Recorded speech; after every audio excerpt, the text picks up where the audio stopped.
Welcome to Bottom Line with Bob and Kendel Ehrlich. Here we are at the 12th episode. Yay! we really want you to follow us at Earl Bottom Line, EHRL, at Bob_Ehrlich, or at Kendel Ehrlich. Also, Ehrlich Bottomline at gmail.com. And we have a website coming. Yeah, so we'd love to hear from you on any of those platforms. Yeah, we're going to have this website where we'll have my columns on Western Journal and my interviews and your interviews and our interviews that we do from time to time, and news about the new book coming out as well, and obviously our podcasts. Right. And whatever else we're doing at the time. So a lot of good stuff coming in the near future. We promised you last week we would begin this show with a comment about Portland and the great mayor, and I use great in quotes, Ted Wheeler. That's a touch of sarcasm, yes, I think. You yes. Notice that, honey? So you're familiar with what's occurred here over the past 11 months. It's been chaos. It's been chaos. Antifa, various groups have caused much damage, property damage, a lot of injuries. I don't even have the number of deaths, but it's been a mess. In Portland, I'm told, and we're told, everyone who's ever visited, a beautiful city. Right. Just a beautiful gorgeous, part of the world. Gorgeous city. So now, after 11 months, Donald Trump gone, President Trump, Biden administration, old Mayor Ted Wheeler says it's time for citizens to stand up after 11 months. He was one of the leaders of the executives around the country who resisted the offered assistance from President Trump, by the way. He chose the rioters over public safety. It seems to me he chose his city failing rather than take assistance from a Republican president. He called President Trump a practitioner of the politics of division, and all the other adjectives that the left like to use. And he engaged in that practice and went on national TV and used those terms while his city was burning. So he certainly, in our view, I think, he chose chaos over simple offer of assistance from the sitting president of the United States, which he really needed at the time. But today, now, 11 months later, he wants tougher sentences for the protesters. He said, this is a quote now, let's make it hurt them a little bit. Unquote. Other local Democratic officials are now joining the call. What took them so long? Maybe if you're a little tougher, people won't do things like that. Or, I mean, this is, as you know, the problem with this is what they've done to the police and this anti-police movement, it just doesn't come back overnight. And the perfect example is Baltimore, because Baltimore really hasn't come back since Freddie Gray. You're talking about coming back in two respects. One, respect for police, and two, property damage. Well, exactly, which is what started with Freddie Gray. Our mayor at the time, Stephanie Rawlings Blake, said, no, we're not going to arrest anybody for property crimes. And I remember it was President Obama then, and she had called President Obama. And seems like if you go back, it was all part of the plan in these cities from the beginning. Just let property damage go. It's no big deal.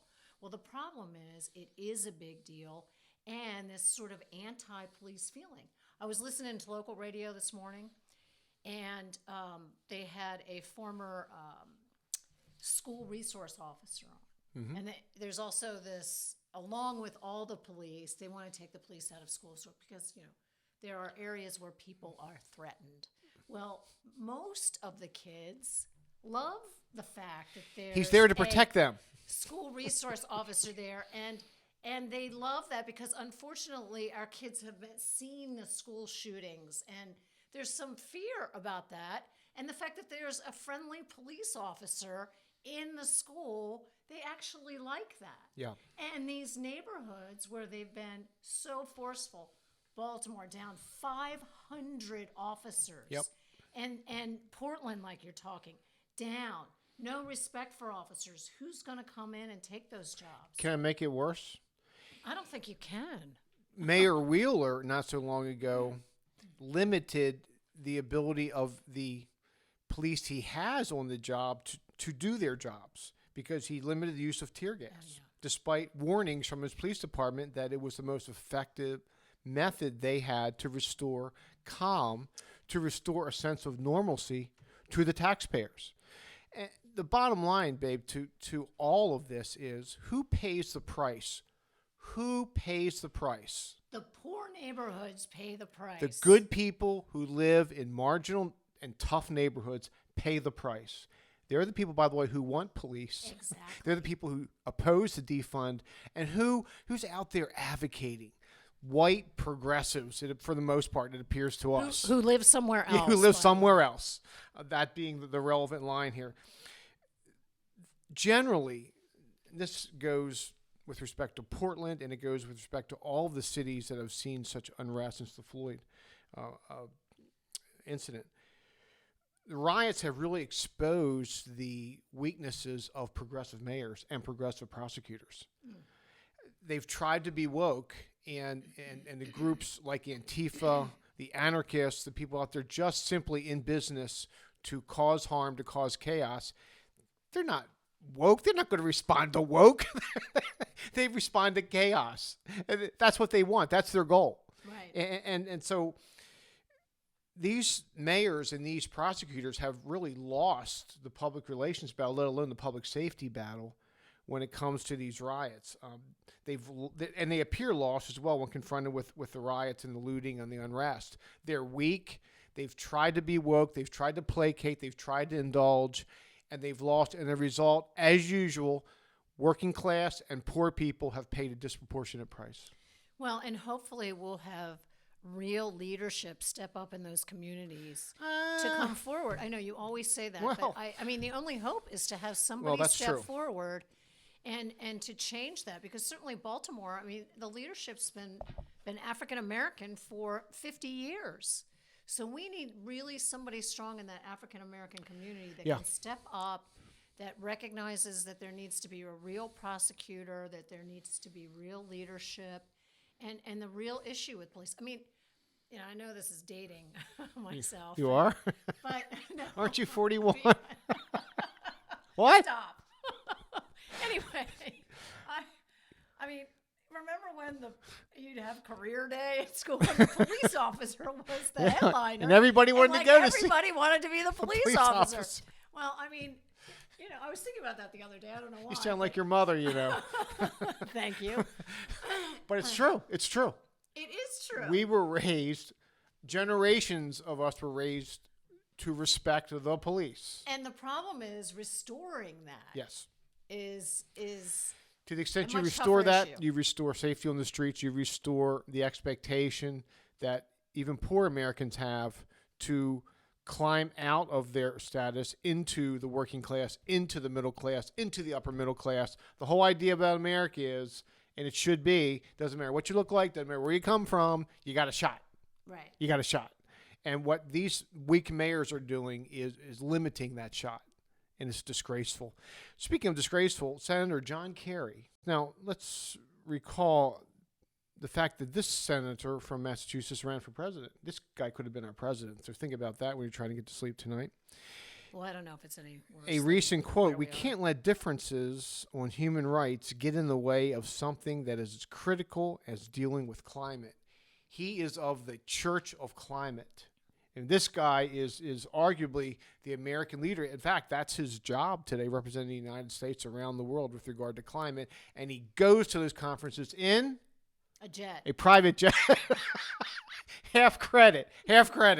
But the story this week is interesting because we're going to be fair here. We're going to be balanced. There's an allegation. There was a tape made, ended up in the hands of the New York Times, and the tape was of the Iranian foreign minister, and the tape quotes the minister as saying that Kerry informed us, the Iranians, of hundreds of Israeli covert actions in Syria. Now, Kerry's claiming that the quote refers to after the time these covert actions became public. Republican members of the Senate are saying, we're going to check this out because this is real serious. This guy's been known to continue, and particularly during the Trump years, to continue his past dialogue with leaders of really hostile regimes, including Iran. And so a number of Republican senators have stepped forward and said, you know what, we need to check the timing here out, because if that's the case, okay, fine.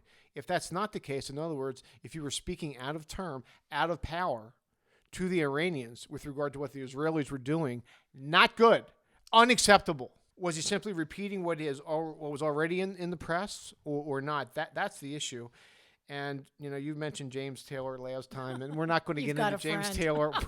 He had a friend in Iran. Okay? Right. So anybody that's listening to us, we're not going to waste any time with James Taylor and John Kerry today, but that's how go Google it. Go Google.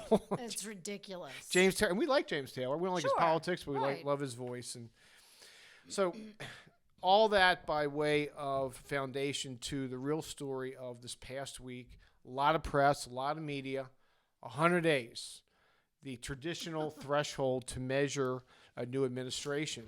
An administration, by the way, that is engaged in 94 executive orders. Executive orders, of course, and Republican presidents do it too, not to this extent, but executive orders generally. More than anyone else in the first 100 days. They get around the people, they get around the people's representatives in Congress. That's what executive orders do.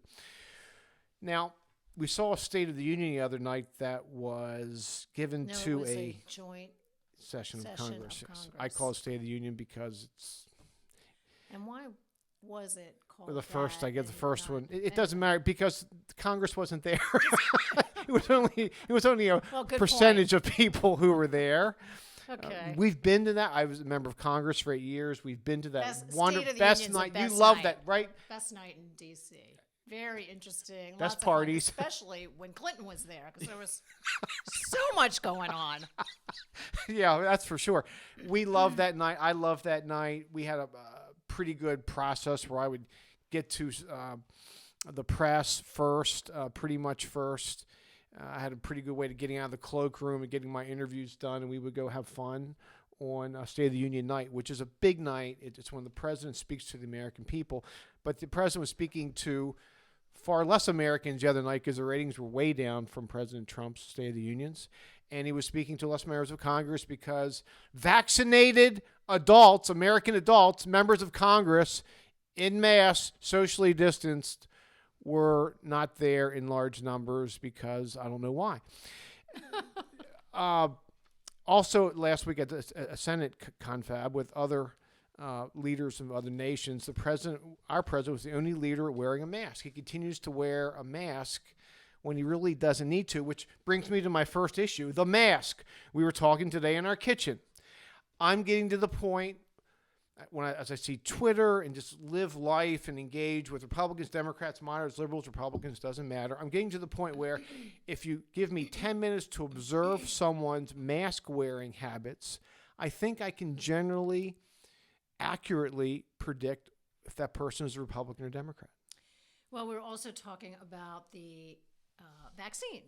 So if you've had the vaccine, the whole concept was to get the vaccine, then you can go back to being normal. We both got our first shots over the weekend. It was a little rough. We were totally Can't move wiped my left out. arm. We don't want to discourage anyone from getting the vaccine, but we're not going to pretend. Now, you're young, but... And this was the first. That's right. You're in the higher age group. But I anyway, am. I was. You were knocked out. You were knocked out. Couldn't wake you up to save your life. So the bottom line is we got our vaccine. That was the first shot. So supposedly the second shot's worse. So I'm blocking off that weekend. Anyway, all right. This is a serious topic, but. We encourage people, yes, I guess, to get the shot. No, we do. Particularly vulnerable folks, and a lot of vulnerable folks now are. But the bottom line is once you get the vaccinated. shot, you should be fine. Well, and this is a disease that 99.9% of you'll survive but if you get it with the presuppose vaccine. you presuppose that for some that's their goal. Normalcy is not the goal. The state of On the Oregon, other- right. a You're health right. official, again It is in Oregon the other It week, defines the party. your talked party. about permanent mask wearing. Permanent mask wearing we're talking about. So, again, Well, if you're... people really will start picking states. Well, The states of freedom, Texas, Florida, Arizona. Have you checked the news lately? Colorado. They're picking all right. They're Yeah. picking, and they've had. By the way, those pickings have an impact on reapportionment, as blue states have lost Right. seats. New York's lost. Red states Florida's have gained. states. Texas gained. But the mask is an issue, and it's an issue that we're going to have to deal with. And there's really this authoritarian streak in some blue state, not all, but a lot of blue state executives, governors, executives, and they're serious about it. It's like a control mechanism. It's You think I could get arrested? easily in the state. I think there's a picture of you that at would be the really post office funny, now, wouldn't it? actually. So, Former First Lady. Click. boom. Yeah. Second issue, I'll go southern on a border. hunger strike. I'll bring you some Wawa, don't worry. So, out of control southern border. This has been an absolute mess, and we talked about it last show, but we're going to talk about it in the context of this issue and other issues. It seems to be that the MO of the Biden administration early on was, if Trump did it, we will undo it. Mm-hmm. And what's fascinating is because now everybody understands it's just chaos. Everybody understands this is an out of control situation. These kids are just really in trouble. These kids are in trouble. And, of course, the Biden administration changed the law so that these unaccompanied kids were encouraged to come to the border. We've had generally a media blackout, although that hasn't worked precisely because a number of Democrats have come forward with this situation's out of control. Our people deserve better. These people deserve better. We've now had the language police show up where illegal alien is now under the Biden administration no longer allowed. That What does phrase. that mean, not allowed? What does that mean? It's the language if you're police. in there, if you're employed by the Biden administration, you get fired? What it That would means be is we interesting. care about language more than we care about kids stuck in cages. The vice president has yet to go there. That's another part of the issue. And the bottom line to all this is stay in Mexico is working. It was a policy. Not all of President Trump's tenure was roses here. We had the caravans from Central America showing up. He took action after a while. It wasn't Right. immediate, but it worked. And now what's really interesting is President Biden's out there with, well, Trump had no plan. Well, we didn't need a plan because it was working. It was working. Did I hurt your arm? That's where my shot was. Sorry about that. We didn't need a plan because it was working. They simply wanted to undo Trump, undo the success, in fact, of the Trump era. So out of control, southern border is the second issue. Third issue, energy independence. Keystone shuttered, gas leases postponed, gasoline prices spiraling, and American energy independence no longer an apparent goal. It really, you and I have been to Anwar. Yeah. Years and years ago. In Congress. And it was just so obvious how important that was. There's so much oil there. It was so wonderful that the President Trump had tapped into that. And all of us felt that and saw that when we went to the gas station. And now we're back to the Obama years and the amount it takes to fill up my tank. What I don't get here is natural gas is clean burning. Natural gas is a fossil fuel, but it's good, and there seems to be in this climate religion this antithesis, this hatred toward anything fossil fuel, even if it's working, producing cleaner energy, even if it's working producing cleaner energy and producing lots of blue collar union jobs. Right. It's a mess. I don't understand it. Yes, you do. Yeah. There's a split in the Democratic Party between the old Democratic Party and new Democratic Party, the old Democratic Party, the Union Democratic Party, the blue collar wanted those Democratic jobs. Party. Yeah, they did. But some voted for Joe Biden. A lot. Next issue, school choice, dead in the water. We're not going to spend much time on this. School choice is dead in the water. Teachers' unions are firmly in control of education policy in our country, but the new fronts in this fight are local school boards, local school board elections, curriculum in local schools, leadership in school boards. This is now the new cultural fight. Well, I think people are going to be paying a little bit more attention They to are. those elections. Oftentimes, down ballot elections like that, Who cares? you're right. We'll do the first two. We'll do the first three.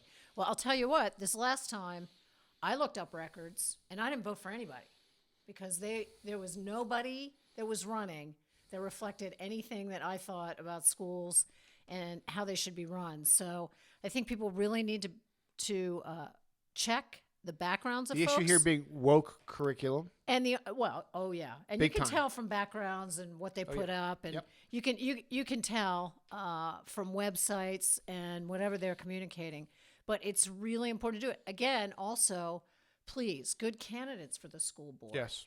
Good point. It is Now, over where the rubber time, meets the road. I've convinced you. You've now become a fan of homeschooling.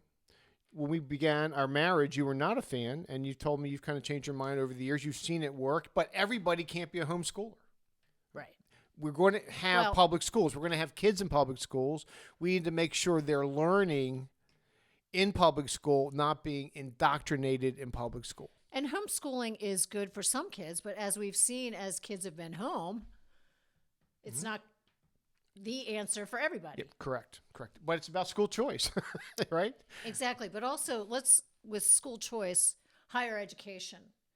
You know, my favorite guy in Florida, DeSantis, has done legislation Yes. that allows you to record your professor in higher education so that you can actually articulate your viewpoint and not be punished for it in case you need that evidence. Fabulous. You know what I'm going to do? Love that. You know what I'm gonna do? And I think that is a real important aspect in fighting this professor indoctrination in our higher learning. Because I'll tell you, I'm also a big advocate for our community college system. In Maryland, we are. have a great one. In our county, it was number one. Anne Arundel County Community College, number one this year. All right, you're on a roll here. That was a plug. Let me just say something. You're on a Okay. roll. You're on a roll. Okay. You're on a roll. Were you I was going to say something you gonna insightful interrupt that me? you But- don't know. No, you interrupted me, Okay. I think. I'm going to write my next piece for Western Journal on what I would love a college professor to say to his or her students the first day of classes in the fall. Oh, I like that. Huh? That's a big tease. Yeah, it is Love a it. piece. But I think you're going to like I that can't piece. wait. I think you're going to love that piece. But, But can I just yes, continue just yes, you for a can. couple I know of you're on thoughts? a roll. Yes. The other thing is we've talked before about people withholding dollars until people say, oh, okay, well, I was a political science major, I was a sociologist, and I want a conservative chair in those departments. And when you get somebody conservative giving a different viewpoint or having a good discussion, if you will, because what is very apparent is this indoctrination there. Now, I had a lot of left-wing professors, but I did not feel indoctrinated in college. I think right now it really is almost purely indoctrination. I think it's really important to recognize that these teachers are often telling your son or daughter things that you would never approve of, not agree with, and here they are in college, kind of far away from you, listening to this. I recognize that people got to play the game with grades, this, that, and the other, but there needs to be a full discussion, and that's why I love that Florida legislation. Love it. We get back to the idea of education, the threshold goal, which should be critical thinking. Right. We don't care what you think, Exactly. but how you got there. That's why you go to school. We'll talk more about that, obviously, in the future. It's something that we're talking a lot about in our lives. The police, next issue, the police. We've talked about this already. The Biden campaign, the Biden administration, pretty much silent on the fund police movement during the campaign. They have, to some extent, been able to lend support to police conspiracies that we've seen, which is really unfortunate. They've been silent on indulgent mayors such as Wheeler, as we discussed. Just not a whole lot of support from the police, for the police, coming from the Biden administration. No surprise, the woke left is anti-police. And again, it's a situation where you hope that liberals, traditional liberals, will finally stand up within the Democratic Party. It's all about the criminals. New Green Deal. Wow. New Green Deal. The Democrats, and particularly then candidate Biden, walked around this platform during the campaign. They did not want to scare Western Pennsylvania or Ohio or Indiana or Michigan or Wisconsin. With regard to carbon reduction, it appears what the big difference between what the proponents in Congress are proposing and the Biden administration is the percentage of fossil fuels remaining after you get to these goals. So we're talking about goals, obviously, years off. We're talking about a 50% carbon reduction by the year 2030. Will part of that reduction be natural gas? We would hope so. We would think so if we want to get there in any reasonable way. No, it's gonna be wind. But again, well, it can't be just renewables, as we know, and we don't have the technology, and it's just a fact. It's an inconvenient fact, but it's a fact. Gun control, again, an issue we've discussed forever, given your experience in the criminal justice system. One thing you can take to the bank every time when you read of a new gun control initiative, the people whose rights will be impacted will be people who are not part of the problem. Law-abiding citizens. Not criminals. Right. Whether it's Criminals don't register their guns. Just a fact. Did your clients, Just a your old fact. clients, register their guns? They did not. Okay. I knew that answer. New focus on the AR-15. We'll probably devote a future show to gun control as well. Now, court packing, it appears that this initiative has had its day. The Biden administration has received some unenthusiastic response from Democrats in the Senate. They know it's a loser with the American public, not with the woke left, not with the hard left, not with the progressive left, but with a number of even liberal senators are saying, don't think so. So the fallback position has been, we're going to appoint, I think, a 36-member commission. Well, that means which is always nothing the way will to get kill, done. which is always a way to kill a bill, as we know. Exactly. This, in the first instance, is a solution in search of a problem. It's, as I said, missing universal Democratic support. The old Biden, the 35-year Senate Biden, the Vice President Biden, opposed court packing. So, again, he tried to have it both ways during the campaign. He got away with it. Same with statehood, by the way, D.C. statehood. The most powerful person in the world, Joe Manchin, has come out against the bill passed in the House. So that's not going to occur. There are voices of dissent at times from the liberal bloc of the Democratic Party, but they're few and far between, and that's unfortunate. With regard to these 100 days, we've seen a number of themes, and we'll wrap up the show with really comments on themes. And I've identified 6 of them.